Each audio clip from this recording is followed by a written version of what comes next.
Are you ready to see the best version of New Orleans Saints wide receiver Michael Thomas that we have seen all offseason so far?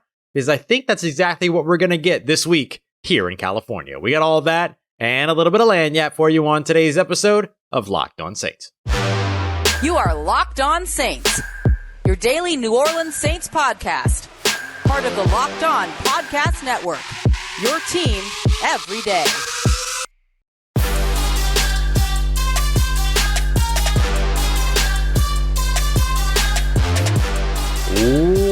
What is good, Who Dat Nation and Who Dat family? Welcome into another episode of Locked On Saints, your daily podcast covering your favorite team, the New Orleans Saints. For the Locked On Podcast Network, your team every day. Thanks so much, as always, for making Locked On Saints your first listen of the day, every day, to all you everydayers out there. Don't forget, you can always subscribe and follow for free on YouTube or wherever you get your podcasts so you never miss the latest episodes. And if you want to keep the conversation going one-on-one with me, take part in our exclusive film studies, Q&As, and much more, you can head over to joinsubtext.com/LockedOnSaints to join a community that I would love for you to be a part of. As always, I'm your host, Ross Jackson, at Ross Jackson Nola on your favorite social media, your New Orleans Saints expert, credentialed member of the media. You can find me as the senior writer and reporter over at Saints News Network, Sports Illustrated's Fan Nation site covering the New Orleans Saints, every Tuesday on the Locked On NFL podcast, and here with you every single Monday through Friday on Locked On Saints. On today's episode of Locked On Saints, you can see we're here, if you're watching on the video side, we're here in California, getting ready for New Orleans Saints and Los Angeles Chargers joint practices, which kick off tomorrow morning, if you're at Central Time, around 11 a.m. Central Time or so, with updates very likely to follow. But we'll see if they'll allow us to tweet like during practice and things like that, or whatever it is that you do now on Elon's site. But on today's episode, we're going to get you started with everything that you need going into those practices. We're going to take a look at 3 players who need a strong week. We're going to take a look at the 2 players that can benefit the most from these joint practices. And of course, to lead it all off, we're going to start off with number 1, or rather number 13. One player who is going to excel this week. Now, this is just my prediction. This is what I think is going to happen. As you know, I've been right on some predictions. I've been wrong on others. But this one I feel very confident about. I think that the New Orleans Saints are going to see a big week from Michael Thomas. Let me give you a couple reasons why. Wide receiver Michael Thomas will have a big week during joint practices here in Costa Mesa. The first reason is that you can kind of take a look at last year, the joint practices between the Saints and the Green Bay Packers. He had a very strong week against the Green Bay Packers. There's a couple of different reasons why. The first of which is that, of course, he's an ultimate competitor. You hear that from everybody that talks about him, that he's a guy that wants to compete, that competes like none other, that prepares like none other, that has an insane work ethic, all these other things. And so when he gets an opportunity to line up against a team that he hasn't played all off season, right? Because he's been lining up against, well, the Chiefs for a little while, but then also has been lining up against the New Orleans Saints defense over and over and over again. He now gets an opportunity to go up against and potentially embarrass some other players that he hasn't been lining up against. So he gets these unfamiliar faces who are probably going to talk trash and who are probably going to want the best of Michael Thomas because that's what's going to make them better as well, right? J.C. Jackson, Asante Samuel Jr., these guys that are going to be here in Costa Mesa practicing on the defensive side for the Los Angeles Chargers. They're talented players and they want to get better. And one of the ways to get better is by getting the best out of the guy that you're going up against. So I think that Michael Thomas will be challenged in that way. And I think that he's going to respond the way that you would expect Michael Thomas to respond to that. The second thing that I'll highlight is that he's going to be going up against cornerbacks like Asante Samuel Jr. and others who are a little bit smaller, right? Look, J.C. Jackson, 6'1". They've got a couple of other corners there in Los Angeles that are in the 6'2", 6 foot range, but a lot of them are 6 foot or below. So when you look at what Michael Thomas does so well as a physical play style type of receiver, that's going to give him a big advantage going up against these smaller cornerbacks. The third thing that I highlight is that, well, he's not going up against a corner that he's been going up against since 2016, right? Or 2017, right, when Marshon Lattimore was drafted. So Marshon Lattimore and Michael Thomas have been going back and forth, right? Wins on both sides, a lot of wins for Marshon Lattimore, a few wins for Michael Thomas. And I think that a little bit of that goes because, or happens, because of Marshon Lattimore's familiarity with Michael Thomas's game. So now not only is Michael Thomas going to be lining up against, frankly, players that are going to make him angry, right? He's also going to be going up against players that don't know him as well as Marshon Lattimore knows him. He's going to be going up against players that are smaller than Marshon Lattimore, that are less physical than Marshon Lattimore, and that are certainly smaller and less physical than he is. And he's going to get the opportunity to move around. It's not just going to be J.C. Jackson, the 6'1", very physical corner, that's going to be covering him. As we saw during the preseason game, and as we've seen all throughout training camp, Michael Thomas has moved around. He's been the weak side guy. He's been the strong side guy. He's been the slot guy.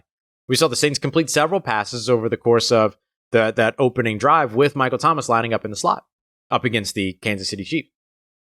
And so I look at the fact that they're going to move him around. I look at the style of corners that he's going to be matching up with, and then just the game-like atmosphere that's going to come from these joint practices. Let's not get it twisted.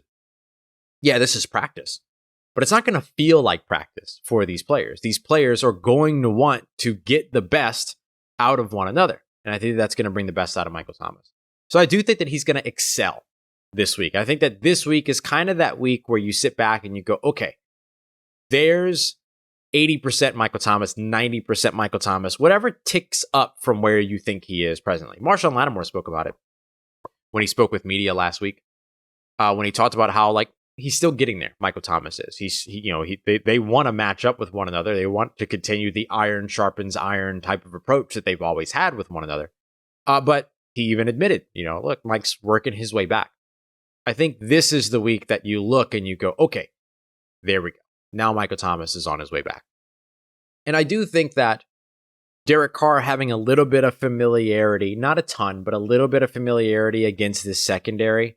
I'll explain why I say not a ton here actually in the next segment when we talk about two players that are going to benefit the most, because I think Derek Carr is going to benefit a lot from these joint practices. But he does have a little bit of familiarity against Brandon Staley's defense, against this Chargers defense being a former AFC West opponent. And so I think that knowledge that he brings and the familiarity with the system, with what he's going up against, that Derek Carr brings will also benefit Michael Thomas as well. So I think that the familiarity of Derek Carr, the unfamiliarity for Michael Thomas, the type of matchup, the deployment, and then going up against a guy that you haven't been going up against since 2017 in the offseason, are all going to lead to Michael Thomas having a fantastic performance, an excellent performance against the Los Angeles Chargers throughout joint practices. We might not see him Sunday in the game. We don't know if starters are going to play yet. We'll probably get that answer up out of Dennis Allen either tomorrow or today as you're watching this Thursday, or tomorrow on Friday. But I do think that this becomes kind of game time for a lot of these starters, Michael Thomas included. And I think we'll see that reflected in their performance.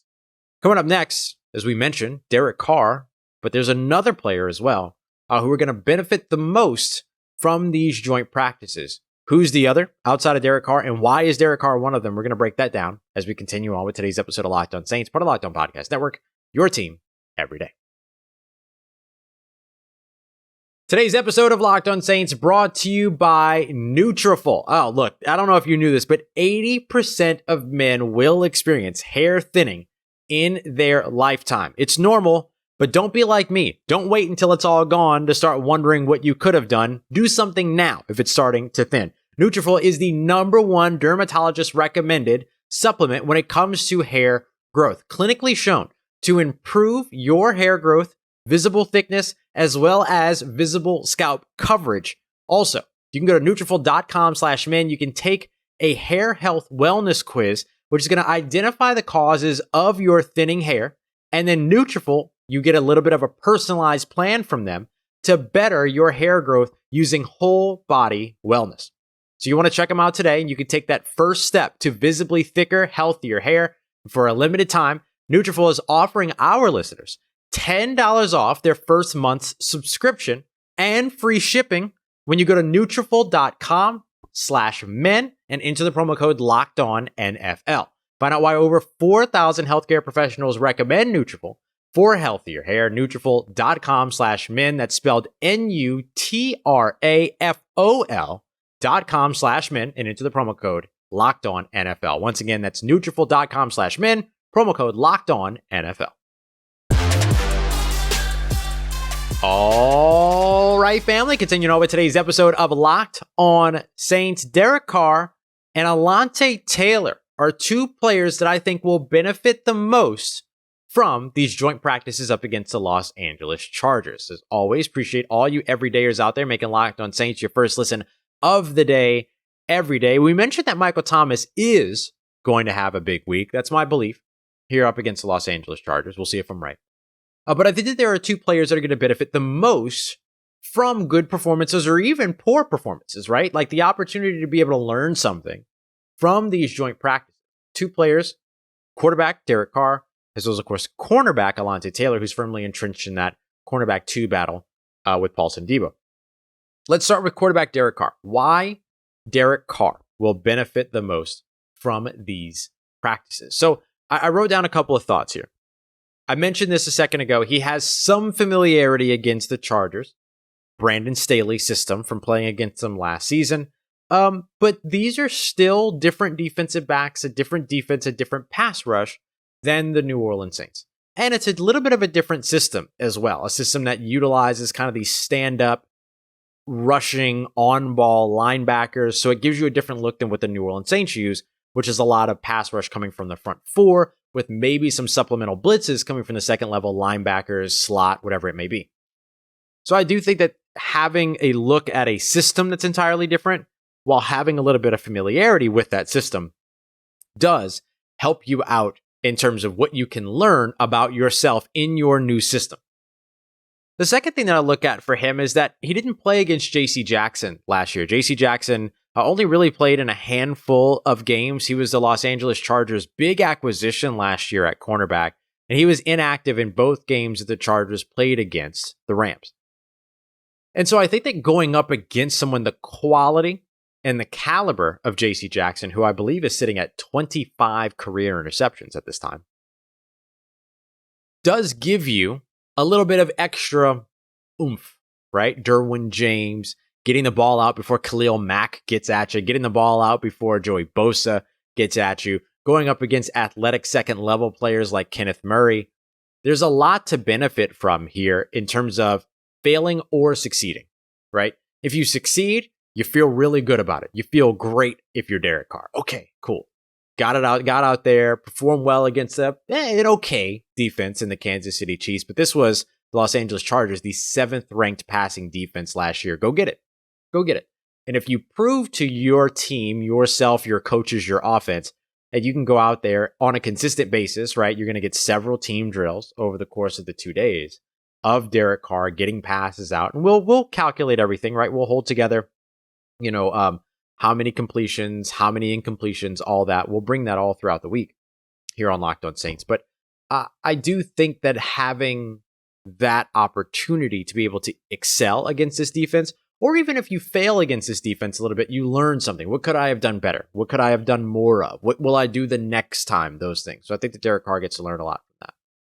And then the last one's a little bit more philosophical, I'm not going to lie.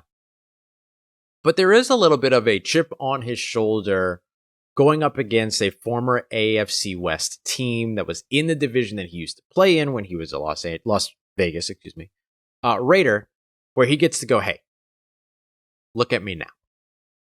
I'm getting paid per, you know what I mean? Like, I do think that that is the kind of thing that Derek Carr thrives on. Like, he's a competitor. We talked about Michael Thomas being an ultimate competitor, having a crazy work ethic, all these other things. Derek Carr is the same way. It's one of the reasons why those two guys get along. They see each other, And so I think that Derek Carr, being that player who watched his AFC West team give up on him and looking at a defense that he played against, also watch him get given up on by their division rival. He now gets to come back and say, now look, you know what I mean? It's like showing up and showing out in front of the friends of your ex so that your friends can go in, so that their friend can go and tell your ex, hey, Derek's doing great, man. He's got a new boo thing and it's working out. You know what I'm saying? Like, you get a little bit of that. And so I'm looking forward to that for Derek Carr. I do think that he will benefit, though. Like, that's the philosophical, like, kind of having fun part. But I do think that he genuinely benefits from going up against this defense, one that he's got a little bit of familiarity with, but that's different from the New Orleans defense. And that's a little bit different than it was. So it presents a challenge, especially with that addition a year later, but in terms of Derek Carr actually matching up against J.C. Jackson. As for Alontae Taylor, you know what? I actually flipped this. Alontae Taylor is not who I intended to talk about here. Alontae Taylor, I'm coming to in the next segment about how he needs a big week. This piece is around Marshon Lattimore, the guy opposite him, or that he's fighting to line up opposite from. I think that Marshon Lattimore has a lot to gain here as well. He's been having the best camp of his career so far, going up against familiar opponents like a Michael Thomas, who he said himself the other day, like, yeah, I mean, he was just, yesterday as I'm recording this on Tuesday, or yesterday as I'm recording this on Wednesday because it was Tuesday, him saying, like, yeah, I've been going up against Mike for like 8 years. You know what I mean? He's been going up against him since 2017. Now he gets to go up against Keenan Allen. He gets to go up against Mike Evans. He gets to go up against a young buck, too, and Quentin Johnston, depending upon how they move those guys around.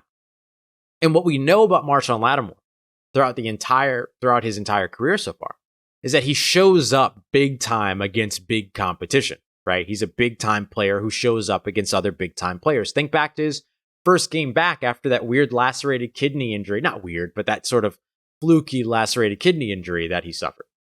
He was going up against A.J. Brown. He was going up against Devonta Smith. He was going up against, no, it wasn't Jalen Hurts, but still, he was going up against a very good Philadelphia Eagles receiving corps. And what does he do? He effectively seals the game for you with a pick six, right? And he spoke on Tuesday saying that the cornerbacks all have a bunch of competitions with one another. Not only are they competing against a team across from them, they're competing with one another in the room. They want to be the one in the room with the most interceptions, with the most passes defended, with the most touchdowns, with the least amount of touchdowns allowed, all of that. So I think that there's that piece as well. And then finally, opportunities to go up against a different variety of players and player types. Keenan Allen is a fantastic route runner. Mike Williams is not, but he's a big 50-50 jump ball guy, right? Quentin Johnston is this big-bodied, but still hyper-athletic young guy with a ton of energy. Those are three very different styles of receiver that Marshon Lattimore will probably end up getting some reps against, right? You know, Marshon Lattimore plays his one side of the field for the most part, but he tends to focus on his one side of the field. Those players are going to move around. You're going to see Mike Williams, line up against him. You're going to see Keenan Allen line up against him. You see Quentin Johnston line up against him. I think that variety of player types is going to benefit Marshon Lattimore quite a bit as well. And it's going to kind of keep things interesting and fresh for him, right? He's going to want to be out there and competing at the highest level every single snap. He already wants that. He told us, I want to be the best corner in the NFL. Well, this week is where you finally really start to get to see consistent competition from other players, as opposed to just a drive and a half or two drives, however you want to look at it, against the Kansas City Chiefs.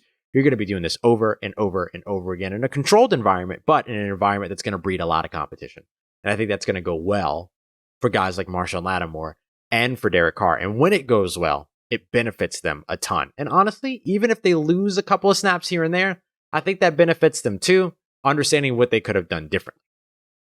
Coming up next, headlined by cornerback Alontae Taylor, who I mixed up in that last segment, who are the three players who need strong weeks going into these joint practices. I'll tell you why Alontae Taylor is one of them as we continue on and wrap up today's episode of Locked On Saints, part of Locked On Podcast Network, your team every day.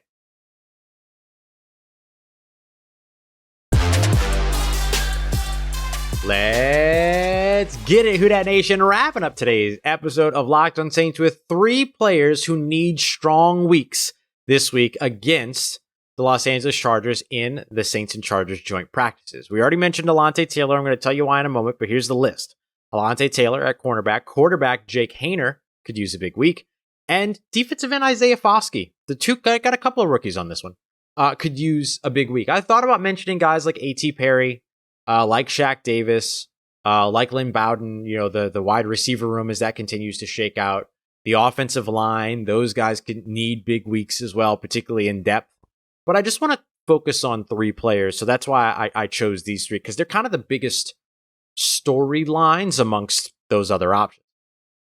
Look, Alontae Taylor's fighting for a role as a starting corner in the NFL. And with his team, of course, lining up opposite Marshon Lattimore, he's competing with Paulson Adebo. And Paulson Adebo, I think, still has a lead, although I think Alontae Taylor did some really good things over the course of that Kansas City Chiefs preseason game to kind of narrow the gap a little bit, kind of start to close the gap a bit. Him getting a big week against guys like Keenan Allen, Mike Williams, and Quentin Johnston is going to go a long way for him. And I don't mean that it's going to go a long way like, oh, well, if he doesn't do it, he doesn't get this, that, or the other, then he's trash or whatever. It's not that. We know who Alontae Taylor is, especially on the outside. It's going to be interesting watching him in the slot over the course of this week too, right? Like what happens when he's going up against players that he's unfamiliar with in a position that he's unfamiliar.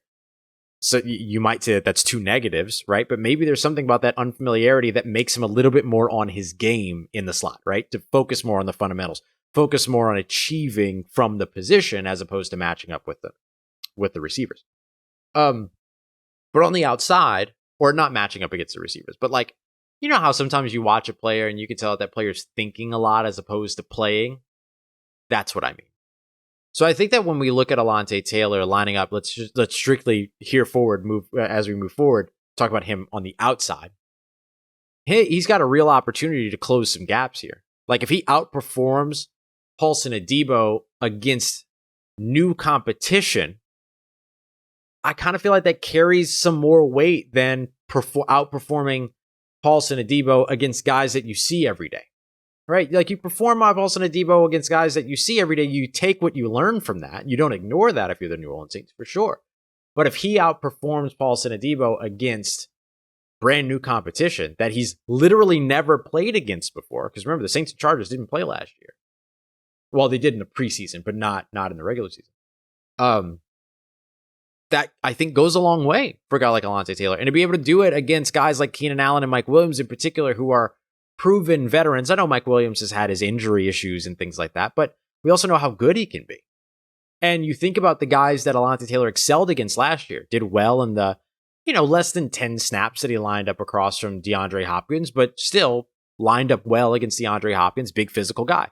Lined up and performed well against Devontae Adams, big physical guy. Mike Williams, big physical guy.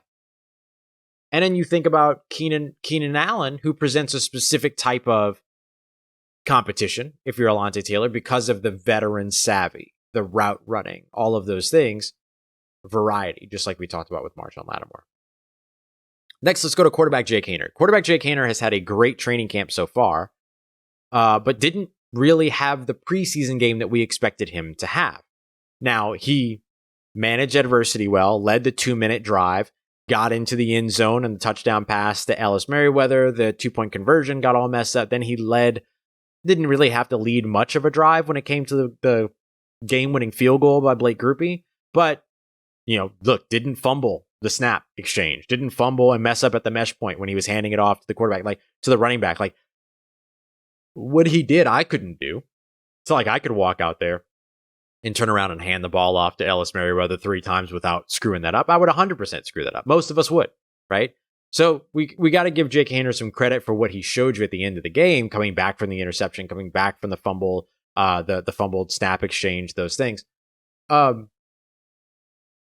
But did he have the performance that we thought he was going to have, and that measures up to what he's done so far throughout training camp? Simply no, and that's just the reality of it. Now he gets an opportunity here, just like we've spoken about, unfamiliar competition, all these other things, new competition, new faces, something that he's not in rhythm of attacking. If he comes out and performs well against arguably a better defense here in Los Angeles with the Chargers than what you saw against Kansas City. Now, by the time that Jake Haener's on the field, it's second, third team, fourth team reserves. So how much better really is better at that point? But you like the system a lot more in Los Angeles. At least I do. I like the system a lot more defensively in Los Angeles than I do in Kansas City. I like the talent, the roster, those things. And so I think seeing Jake Haener come out and perform well against the Chargers, and remember, we're talking about this week, right? So it's not just the joint practices, but the game itself on Sunday. That goes a long way for Jake Haener. Do I think that Jake Haener having a good performance in these last 2 preseason games leads to Jameis Winston being traded? No, I don't. I don't think the Saints are in position to do that.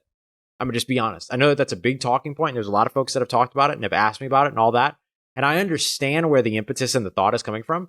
But I don't think that the Saints, who have been still getting injured over and over and over again, like the injuries have not calmed down, I don't think that there's a single world where you can say, yeah, there's a player at the most important position in football, and some might say the most important position in sports, that's expendable or tradable.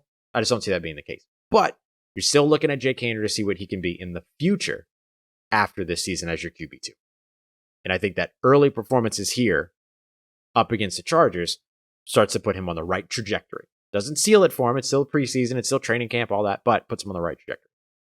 Finally, Isaiah Foskey. And this one's pretty easy. This one's pretty quick. Look, the Chargers' offensive line is okay. It's okay.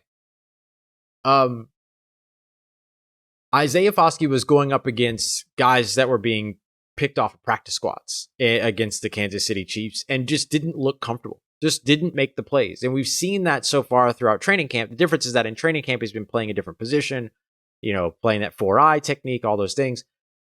But during the preseason game, he was kind of let loose in a way of like, hey, go and do the thing that you did at Notre Dame. And he didn't do that thing. Not he didn't do it consistently. He simply didn't do it. He wasn't able to win those bouts. He ended up on the ground a lot, all that.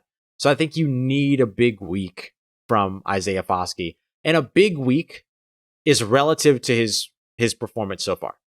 So being able to write down on a sheet of paper, hey, 55 pressure, 55 pressure, 55 could have been a sack, 55 this, that, and the other. Getting that 3 or 4 times in each practice, huge. Getting it once or twice in the preseason, that would be huge for him. Like, that's what we're talking about for big. Like, that's the expectation that I'm using here relative to what his performance has been so far. Can he outperform himself?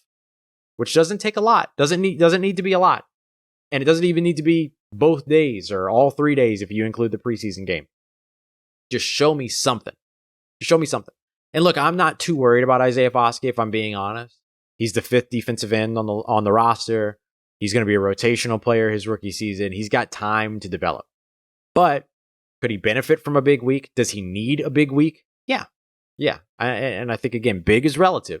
But I do think that it would pay dividends for him and certainly would kind of calm the concerns of the fan base, for sure. All right, y'all. Appreciate you, as always, for coming through for another episode of Locked on Saints, for making Locked on Saints your first listen of the day, every day, to all you everydayers out there. I really appreciate you.